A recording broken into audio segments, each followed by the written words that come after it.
Shalom amigos, muy buenas noches, Laila Top, Lekulam, bienvenidos nuevamente para una noche más de estudio del Tanaj.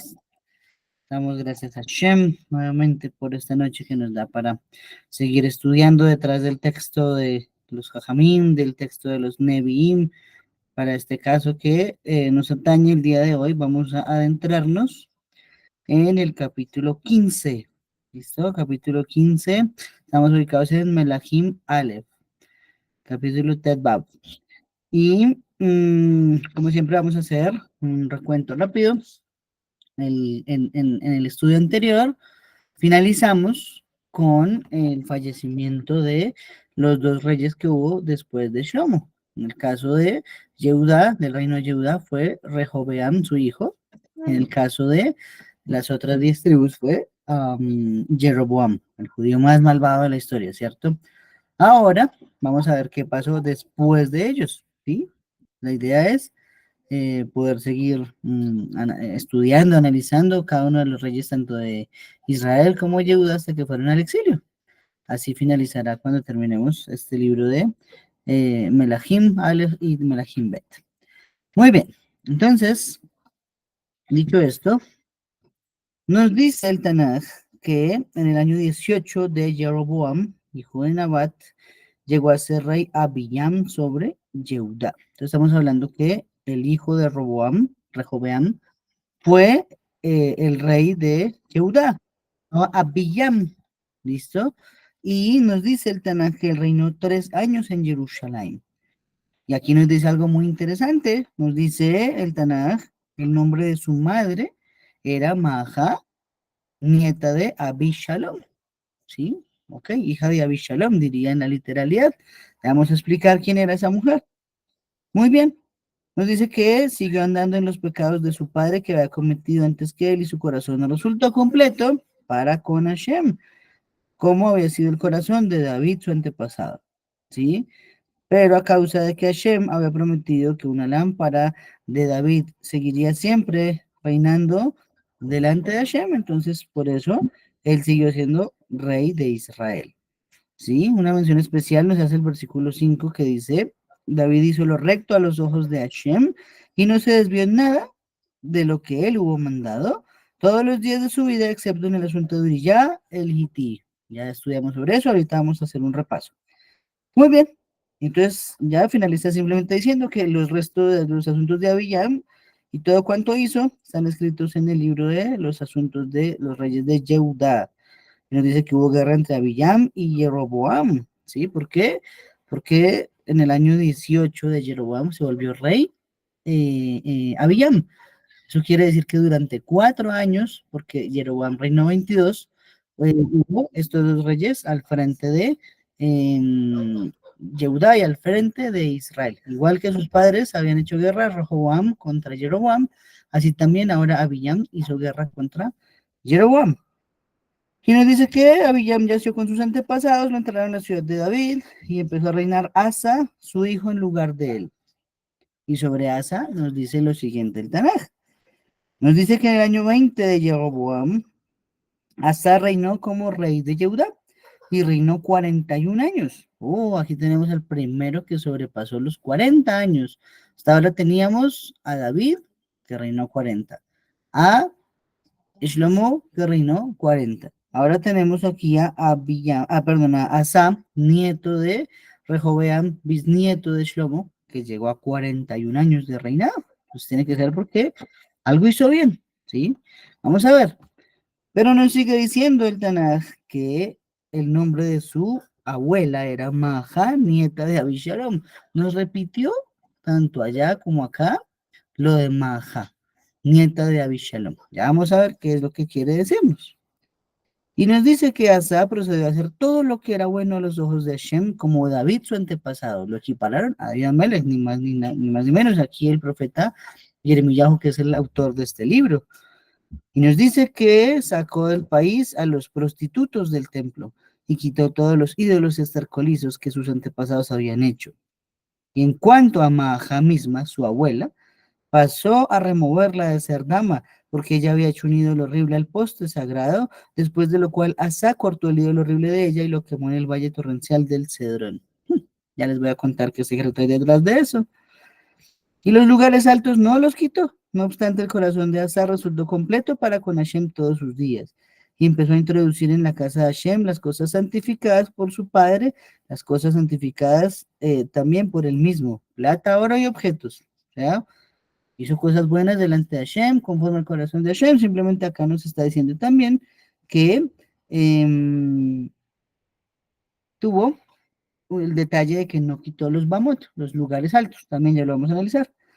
Y hubo guerra entre Asa y Baasa, rey de Israel. Ya nos está refiriendo a otro rey que no es Jeroboam, sino a su hijo, perdón, a, a una persona que lo derrocó, que se llamó Baasa. Ese no era descendiente de Jeroboam. Se llamaba Baasa, pero era de otra tribu, era de la tribu de Isaacar.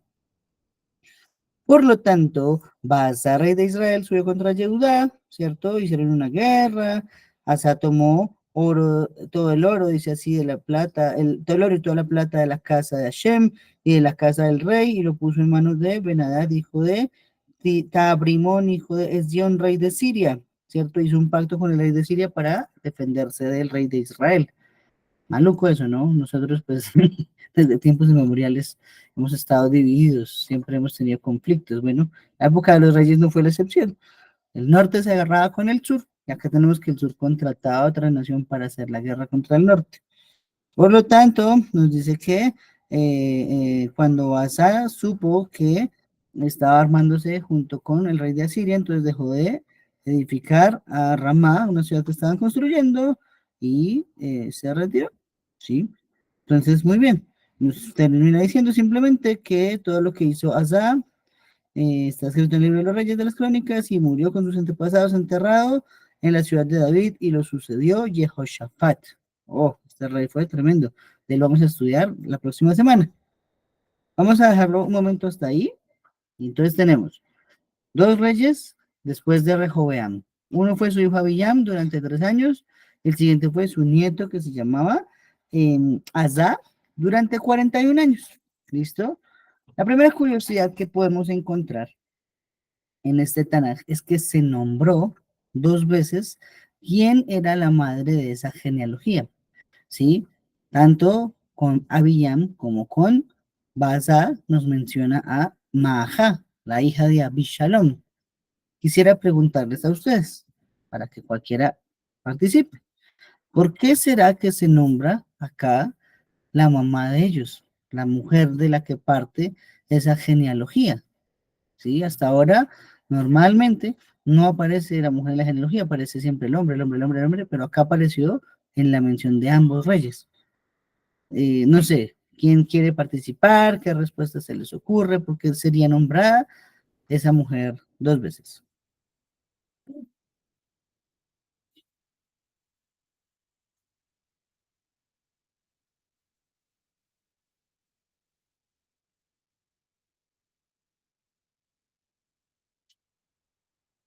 ¿Sí? ¿Sigue Camila?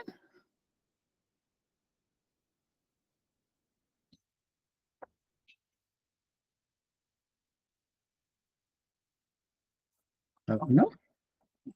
Está difícil la pregunta, ¿por qué saldría una mujer en la genealogía? Pues mira, Pues pienso yo que podría salir una mujer a mencionar porque siempre se habla del padre y sus hijos y la generación de los hombres. Pero pienso yo que ya en ese tiempo, más hacia allá, ya comenzaba a ver como mujeres líderes, no sé, como mujeres que se acercaban más a la Torá, más a los, no sé, creo que de David hacia adelante ya comienzan a ver como mujeres que se van a ver representadas porque Hashem las escoge y ve en ellas algo importante, pienso yo. ok. ¿Tienen algo destacado? Ok, vamos a ver. ¿Alguien piensa de otra manera? ¿Alguien piensa algo diferente a lo que nos dijo Camila?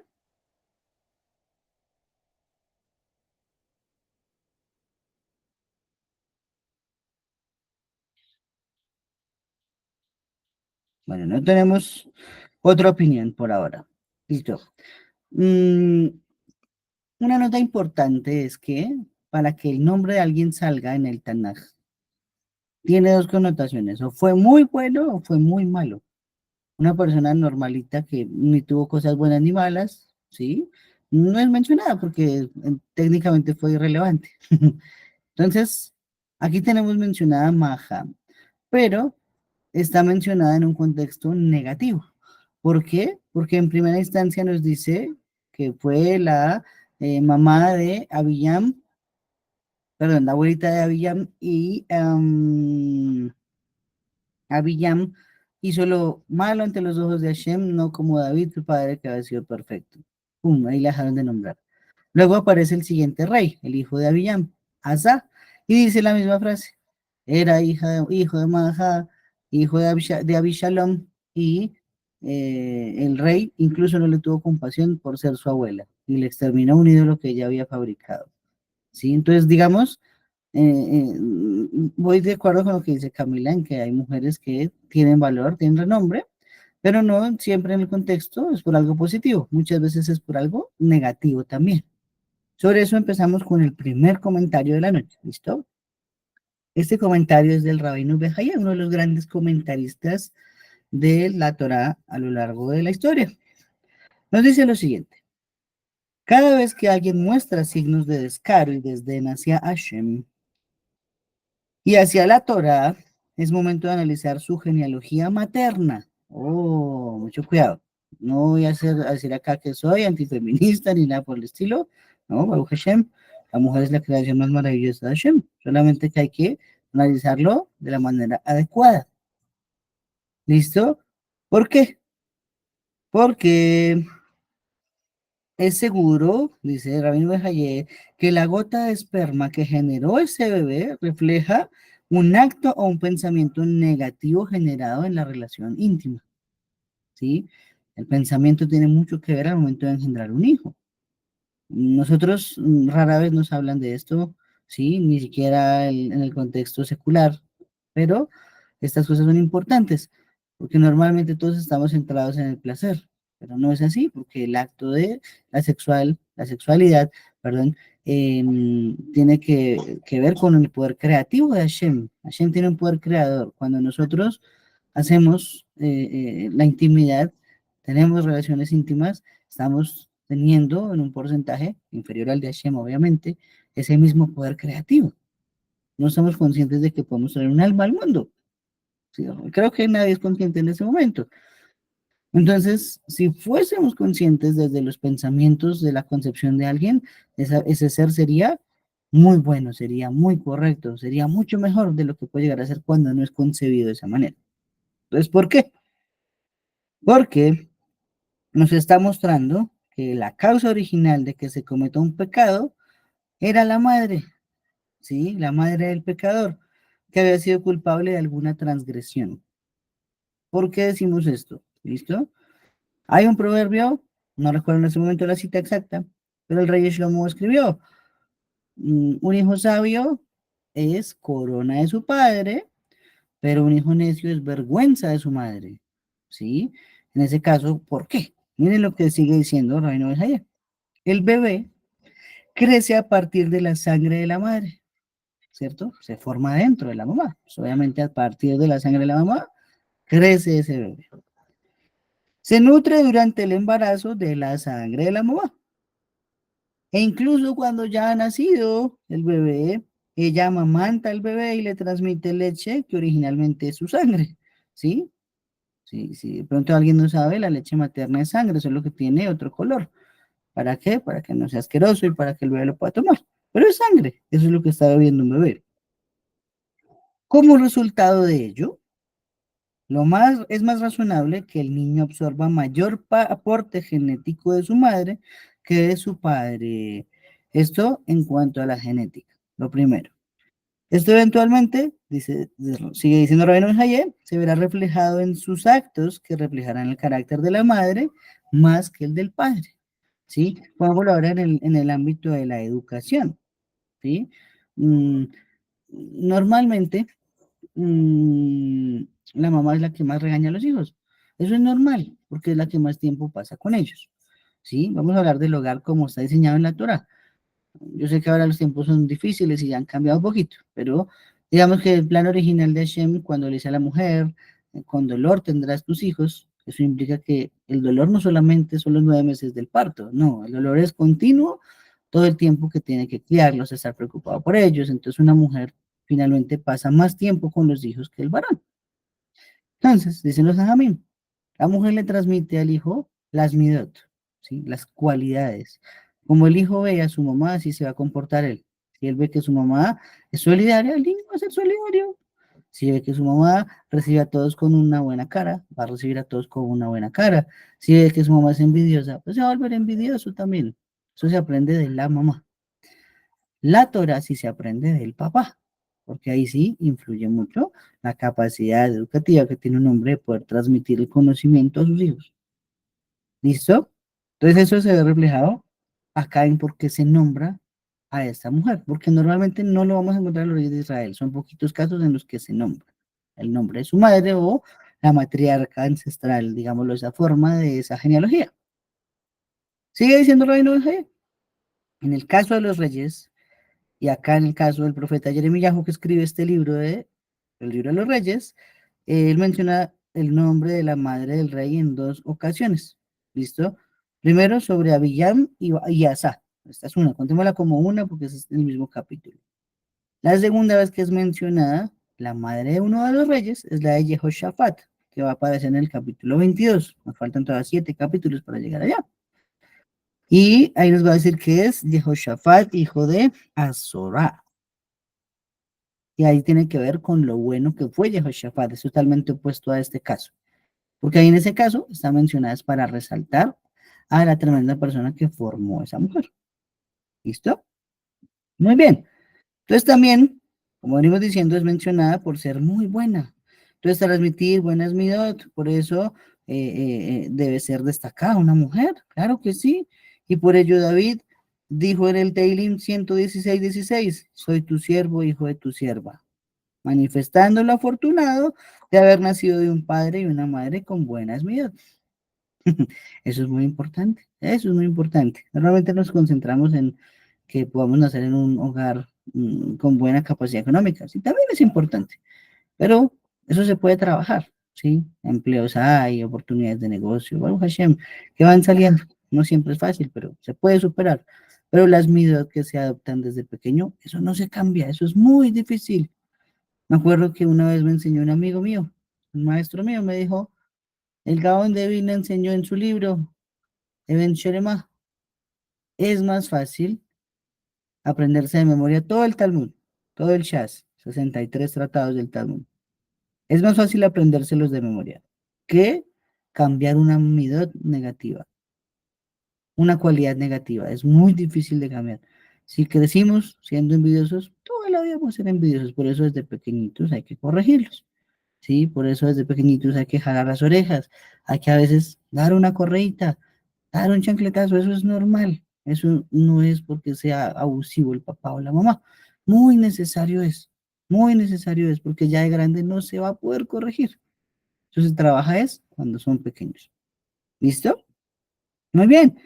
Entonces, también sigue diciendo Rabino Bejaya, y con esto termina el comentario de él, que ese es el mismo motivo por el cual es mencionado en la Torá, en Vayikra capítulo 24, el nombre de Shelomit, ¿cierto? Shelomit era la madre del blasfemo, se lo leímos hace un mes y medio hará en la parashá semanal, ¿cierto?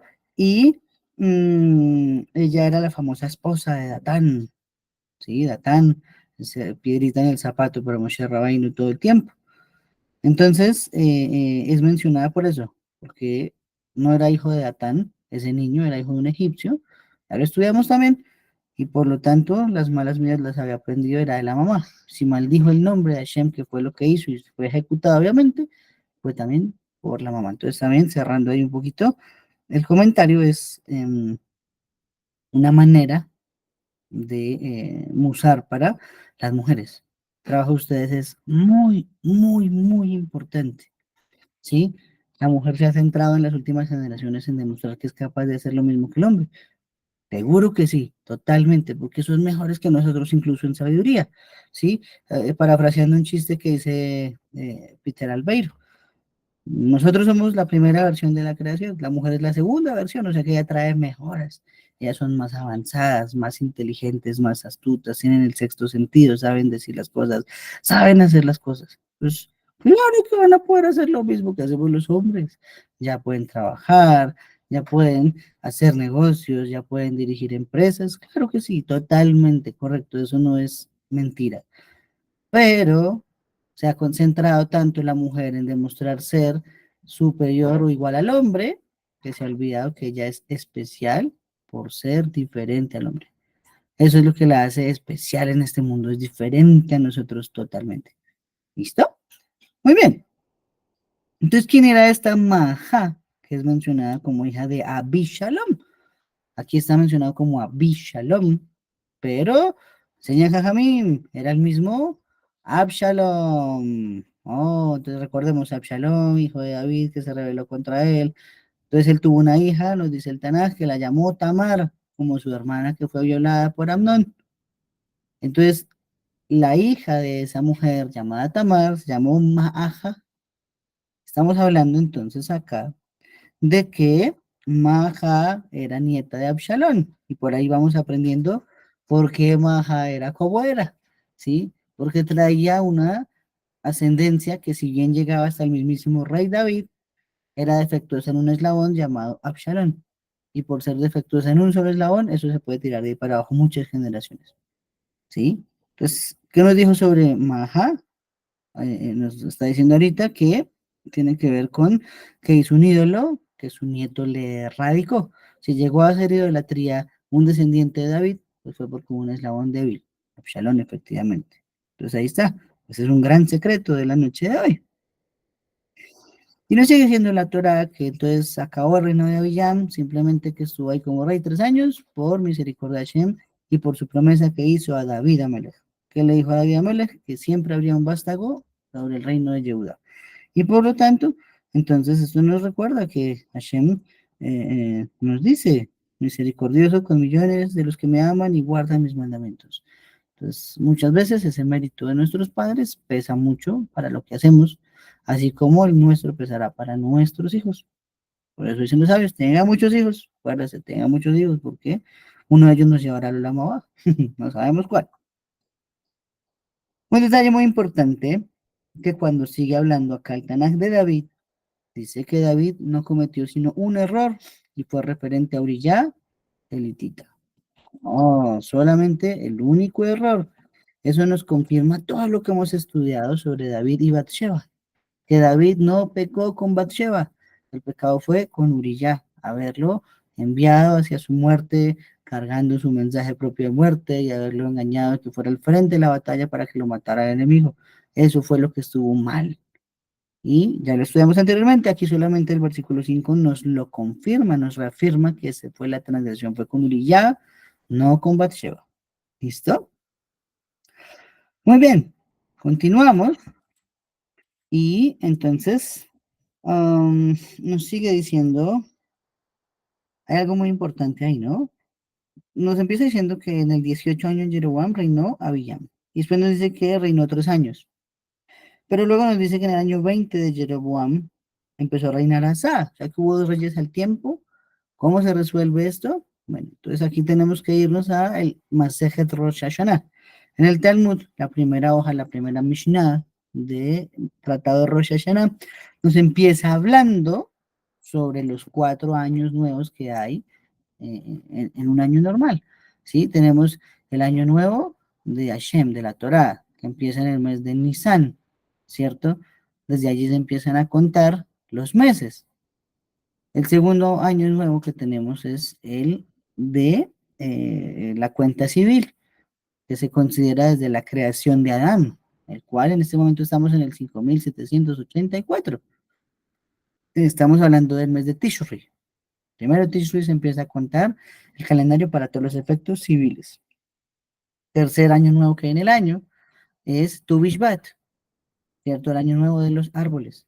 ¿Por qué? Porque a partir de ahí se determinaba a qué cosecha pertenecía las ofrendas y los diezmos y Aster y todo lo que se separaba para Hashem, si al año anterior o al año siguiente. Era como un año nuevo tributario, ¿sí? Hoy en día lo conmemoramos como año nuevo de los árboles, precisamente por eso.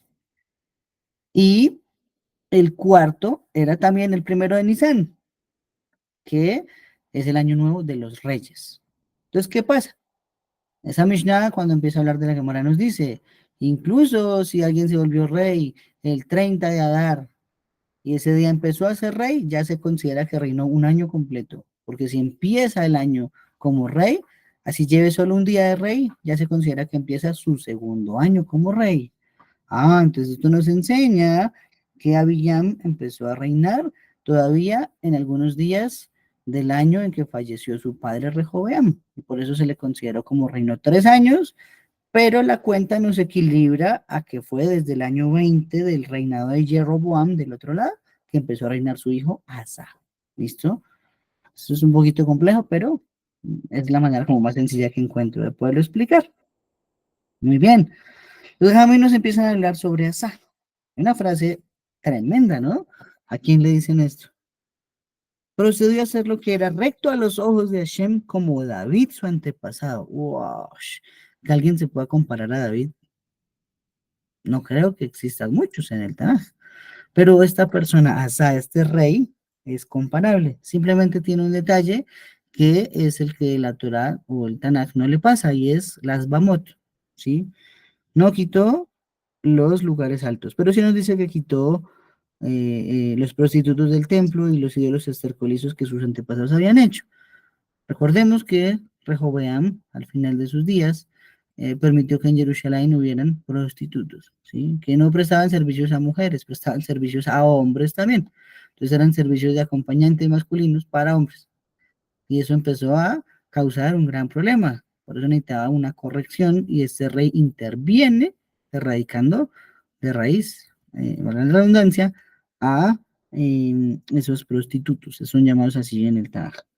¿Listo? Entonces dicen los Najamim, no se le da suficiente crédito a Asa. Reinó 41 años con un sólido liderazgo marcado por una fidelidad a Hashem. ¿Sí? Y repito, es la primera persona que rebasa los 40 años como rey de Israel hasta ahora. Como rey de Yehudá, en este caso que se abrió la rama en dos. ¿Sí? Reinó más que David, reinó más que Shlomo. Eso es tremendo, muchachos, ¿sí? No estamos hablando de cualquier rey. 41 años. Y estuvo en paz Israel todos los 41 años. Los Gahamim me enseñan sobre él.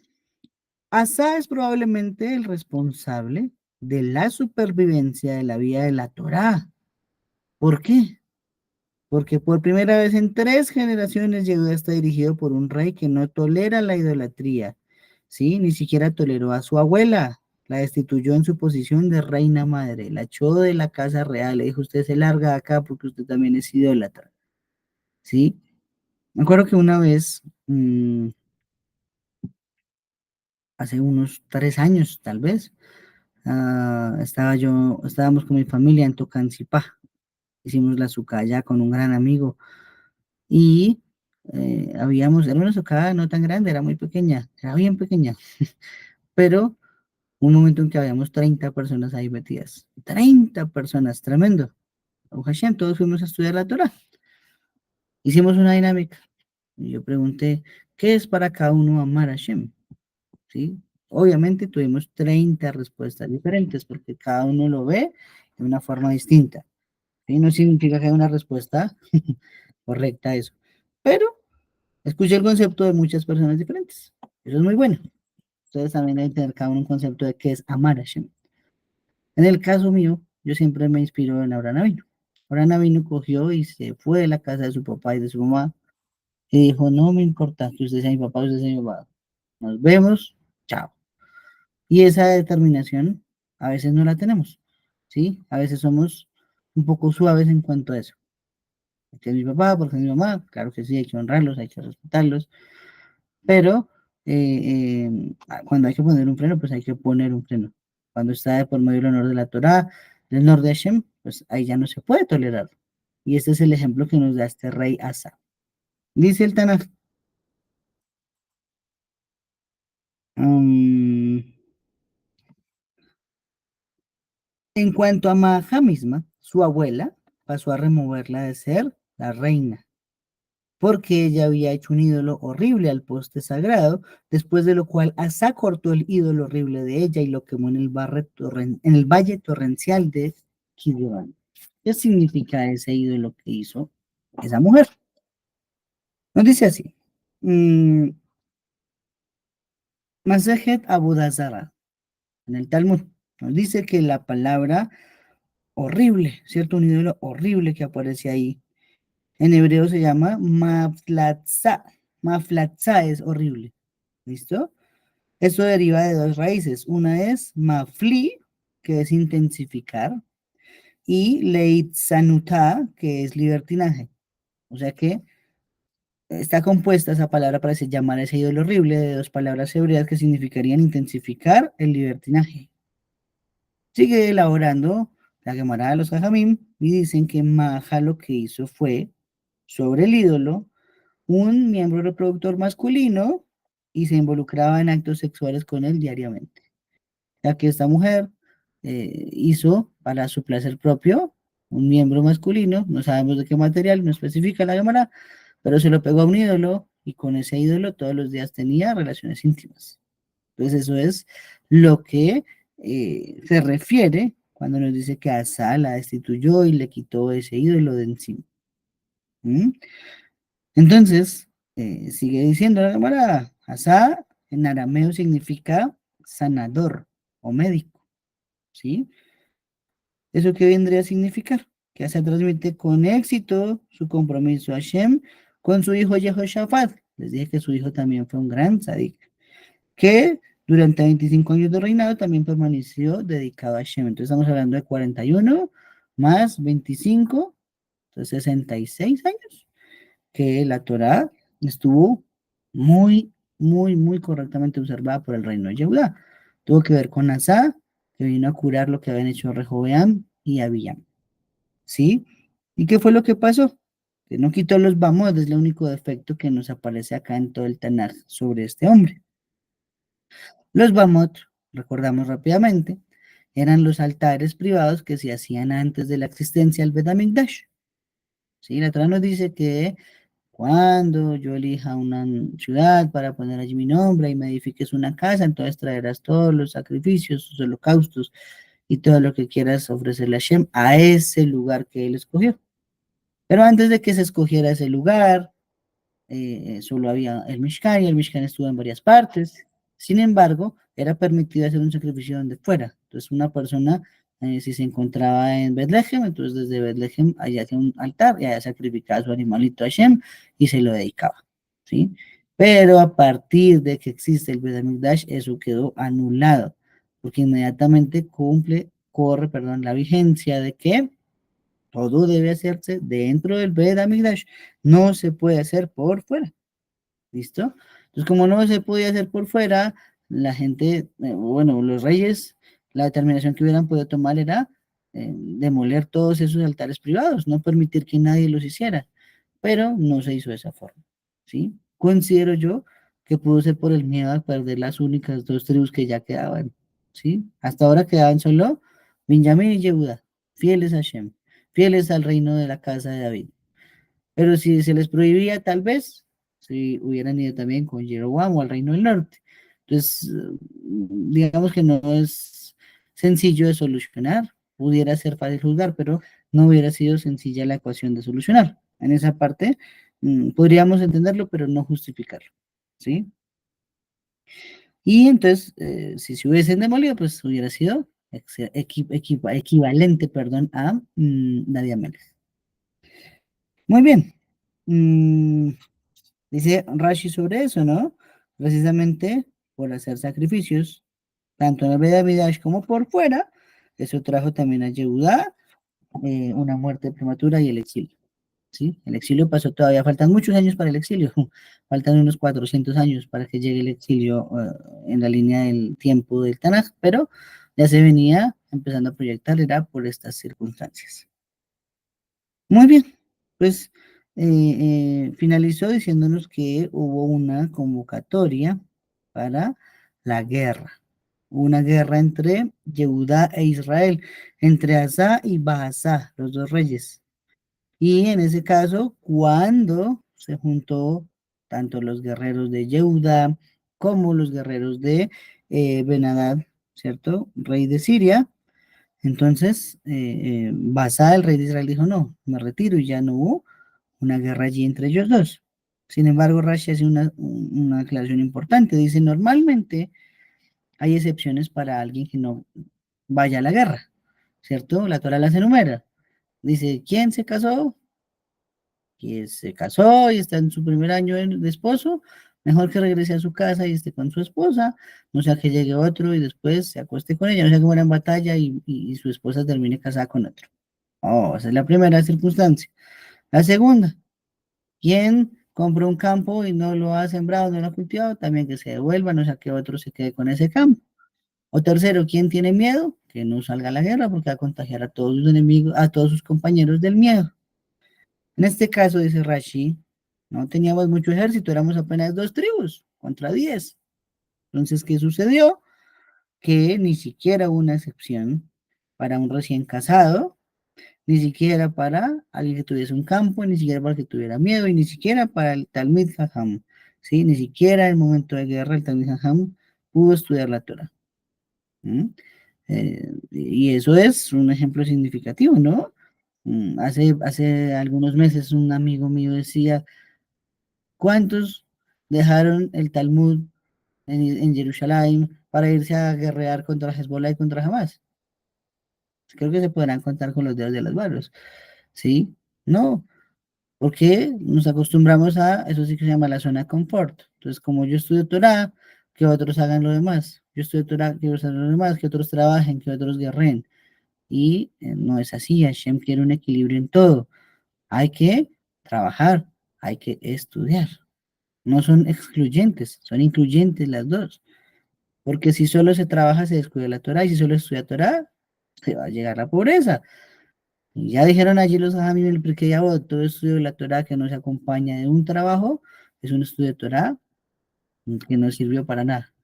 ¿Sí? Hombre, la Torah dice hay que trabajar, entonces está bien que haya gente que nos ayude y que se venda la idea de que sostiene el mundo, pero también esa persona tiene que buscar su sustento. Eso fue una pena para toda la humanidad, no fue solamente para algunos. ¿Sí? En palabras de alguien, la Torah dice, hay que trabajar con el sudor de la frente, no con el sudor del frente. Entonces hay que sacarnos de la cabeza eso y trabajar, hay que trabajar, muchachos. Muy bien, nos dice que al final de sus días, Asa enfermó de los pies, ¿sí? Eso está en el Pasuk 20 23, déjenme un segundo, 23, sí. Dice, en cuanto al resto de todos los asuntos de Asa, todo su poderío, todo lo que hizo, las ciudades que edificó, no están escritos en el libro de los asuntos de los días de los reyes de Israel, solo que al tiempo en que envejeció, enfermó de los pies. Oh, enfermó de los pies. ¿Qué nos dice al respecto la Gemara? Hablando de Asa. Nos dice que enfermó de una enfermedad llamada padagra. Padagra, ¿sí? ¿Qué es esa enfermedad?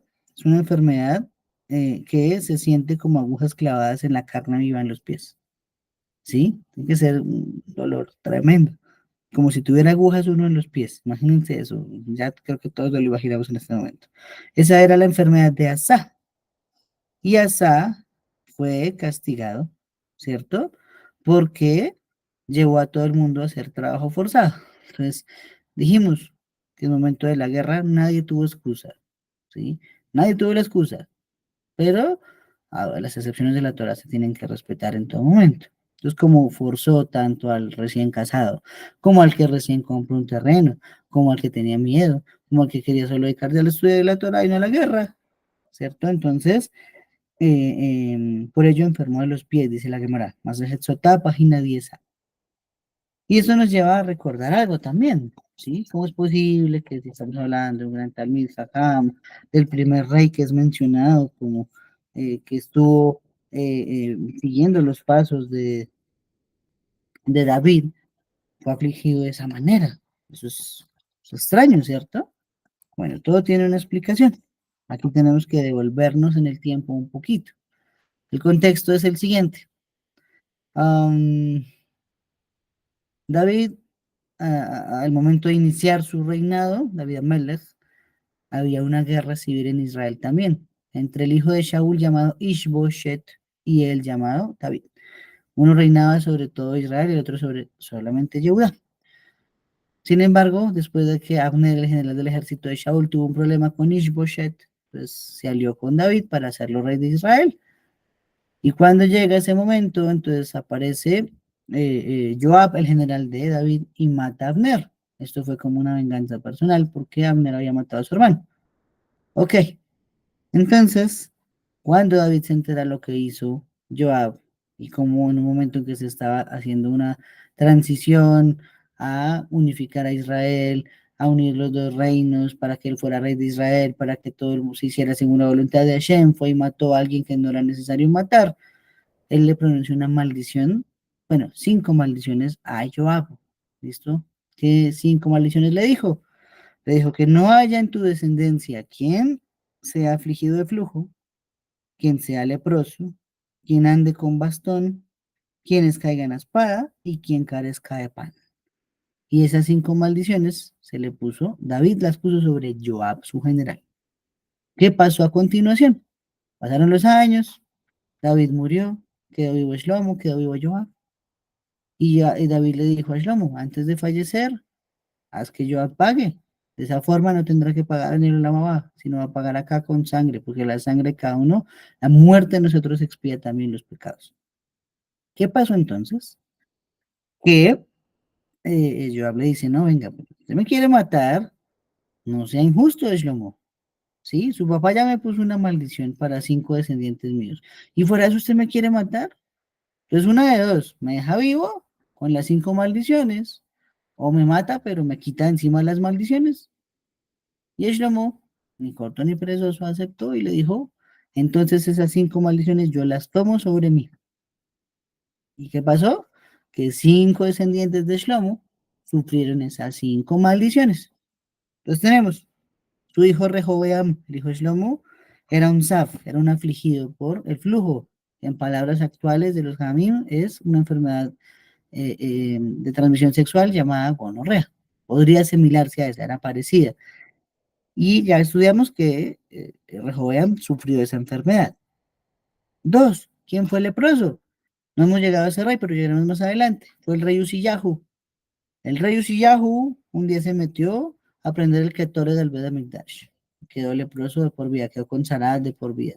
Entonces, ahí está esa maldición. ¿Quién ande con bastón? Se refiere al rey que estamos estudiando el día de hoy, Asa. ¿Listo? Y Asa enfermó de los pies, por lo tanto diríamos que andaba con un bastón. Número cuarto, quien caiga a espada. Se refiere al rey Yoshiyahu, un rey bueno, pero cuando murió quedó hecho como un colador, dice la Gemara, dice el Tanaj, quedó parecido a un tamiz de tantas flechas que le enterraron en el cuerpo a ese hombre, parecía un colador. Y por último, quien carezca de pan, se refiere a un descendiente de David llamado Jeconías, que recibía una porción del rey y comía bajo la mesa. ¿Sí? Entonces, ahí está esa frase de lo que uno le desea a los demás, todo eso Hashem se lo va a regresar a uno. Entonces hay que tener cuidado con eso. Continuamos estos minutos que quedan para hablar ahora del otro lado de la colada. Estamos hablando de el rey del reinado de Israel, del norte. Estoy ubicado en el versículo 25. Y nos dice así. Nadab, hijo de Jeroboam, llegó a ser rey sobre Israel el segundo año de Asa, rey de Yehudá, y continuó reinando sobre Israel 2 años. 2 años nomás, un reinado corto. Siguió haciendo lo que era malo a los ojos de Hashem y fue andando en los caminos de su padre y en el pecado con que hizo pecar a Israel. Entonces, no se apartó de los caminos de su papá. ¿Qué pasó? Que Baasa, hijo de Ahía, de la casa de Isahar, ¿cierto? Empezó a conspirar contra él y Baasa lo derribó en Gibetón, que pertenecía a los Filistim, mientras que Nadab y todo Israel estaban sitiando a Gibetón. Así que Baasa le dio muerte en el tercer año de Asa, rey de Yehudá, y empezó a reinar en lugar de él. Aquí tenemos una transición. Pasamos de que solo hubo una genealogía más de Jeroboam en el reinado y fueron de 2 años. Fue Nadab, 2 años y no más. Y ahí se interrumpió la genealogía de Jeroboam y empezó a reinar otra persona diferente de otra tribu diferente. Aquí empieza el desorden de todo Israel. ¿Listo? Nos dice, aconteció que luego que llegó a ser rey, derribó toda la casa de Jeroboam. ¿Se acuerdan lo que ha profetizado en el capítulo anterior a Ahijah Shiloní? No dejó que quedara ninguno que respirara hasta que los hubo aniquilado conforme a la palabra de Hashem, ¿cierto? Y nos dice que en cuanto al resto de los asuntos de Nadab y todo lo que hizo, están escritos en el libro de las crónicas, y entonces reinó Baasá, y este rey Baasá estuvo en guerra con Israel, con Yehudá, perdón, con el rey Asa, con el tzadik que acabamos de estudiar, ¿cierto? En el tercer año de Asa, Baasá fue rey y reinó por 24 años, reinó más que Jeroboam, por lo menos.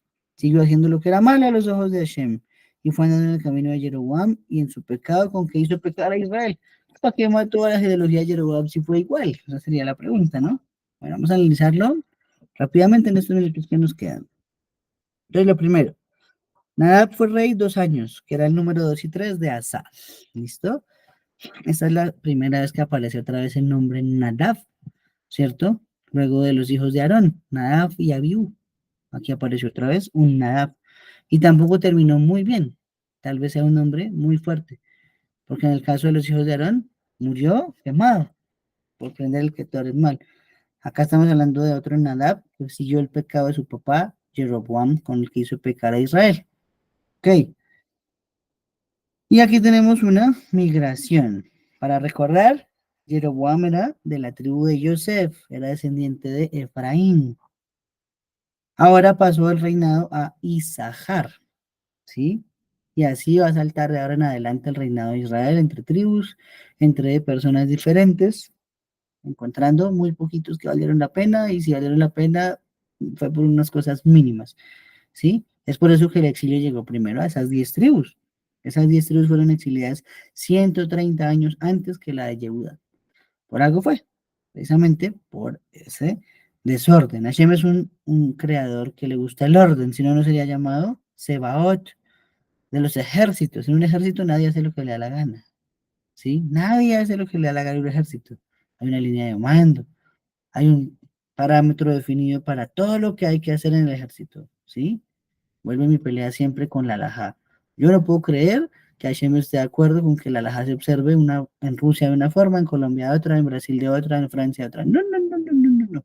Si Hashem es ordenado, eso lo permitirá, pero no creo que esté de acuerdo y no creo que esté bien. Tiene que haber una alhaja única para todo el mundo. Y si no, entonces, ¿en qué momento se volvió desordenado Hashem? Hasbe Shalom. ¿Sí? No pudo ser así. Por eso yo peleo mucho en contra de la alhaja del tiempo en el que estamos. Muy bien. El comentario del Pirkei Avot. Pirkei Avot 5:18 nos dice: cualquiera que haga que las multitudes sean justas, el pecado no ocurrirá por su cuenta. Y al que hace pecar a las multitudes, no se le da la capacidad de arrepentirse. Se está refiriendo entonces a dos personas diferentes. El primero, a Moshe Rabbeinu, ¿sí? Porque él ejecutó la justicia de Hashem y sus decisiones con Israel. Es decir, que él jamás, él hizo, perdón, que las multitudes fueran justas y por lo tanto no ocurrió pecados por su cuenta jamás. Tremendo. Moshe Rabbeinu, ni más ni menos. Y luego la segunda parte de esa Mishnah al Pirkei Avot que nos dice: el que hace pecar a las multitudes no sería la capacidad de arrepentirse, se refiere a Jeroboam, el que hizo pecar a Israel. Él hizo pecar todas las multitudes, aquí no hubo nada que valiera. Su hijo fue asesinado 2 años después de la muerte de él. 3 años, perdón, después de la muerte de él. Y tenemos a este Basa. No le gustó cómo era Nadab. Fue, le quitó el reinado, le hizo golpe de estado, se volvió rey él, pero siguió los mismos pecados de Jeroboam. Entonces, ¿qué hizo? No hizo nada, no hizo nada. Y si ustedes ven, les voy a hacer dos comparativas. Una desde el ámbito judío y otra desde el ámbito histórico acá de Colombia. Mm, la primera, Miren, yo me he encontrado en mi andar por el judaísmo, yo llevo muchos años, ¿sí? Y estaba en varias comunidades. Y me he encontrado personas que siempre critican al líder de turno, ¿sí? Entonces dicen, ay, no, es que este líder tiene el ego muy grande. Este líder maltrata no digamos sus fieles, sus seguidores, su comunidad. Yo no sería así. ¡Pum! Años después, Hashem facilita las cosas, le da liderazgo a esa nueva persona y termina igualito, exigiendo los mismos honores, pidiendo la misma plata, poniendo su ego por encima del de la Torah, y eso es rodar en círculos. Por lo menos en este país es así, y específicamente en esta ciudad, Bogotá. Entonces uno dice, ¿para qué critica al que está en el momento si cuando ahora tiene el cargo él siguió siendo igual al que estaba criticando? Eso es un ejemplo de que es en este momento basa con haber matado a Nadab y haber seguido igual en los pecados de Jeroboam. No hizo nada diferente, fue igualito, igualito. Bueno, yo sé que aquí, por ejemplo, mi amigo aquí lo entiende porque él también lo ha visto. Esa era desde la parte judía. Ahora desde la parte histórica de Colombia. Acá nosotros tenemos a un disque libertador, Simón José Antonio Bolívar y Palacios, ¿cierto? Ok, Simón Bolívar. Libertó 5 repúblicas, ¿cierto? Colombia, Venezuela, Ecuador, Perú y Bolivia, que los quitó el yugo español de encima para que fuéramos naciones soberanas y naciones libres. ¿Ustedes sí creen eso de verdad? ¿Ustedes creen que eso nos ayudó, que eso nos cambió, que nos dio una libertad en serio? Chachos. Lo que hizo Simón Bolívar fue quitar de acá a España para someter a las 5 naciones. Él mismito la sometió. Entonces él y su grupito desde hace 200 años, 200 y pico, quedaron en la élite de mandar en estos países y hacen lo que les da la gana. Todavía modifican leyes a su antojo, las mismas 10, 20 familias desde hace 200 años. Entonces no nos liberó de nada, porque siguió haciendo lo mismo que hacían los españoles, solo que vendiéndonos la idea de que éramos una nación libre y soberana. Y eso no es cierto, ¿sí? Entonces, ese es un ejemplo de que ya había pasado en la historia. Pasó con Baza, y mató al hijo de Jeroboam, pero siguió haciendo lo mismo. Entonces no sirvió de nada, muchachos. ¿Sí? Entonces, así con eso, finalizamos por el día de hoy. Baruch Hashem, capítulo 15 de Melahim Aleph. ¿Listo? En la próxima, entonces, ya nos estamos acercando.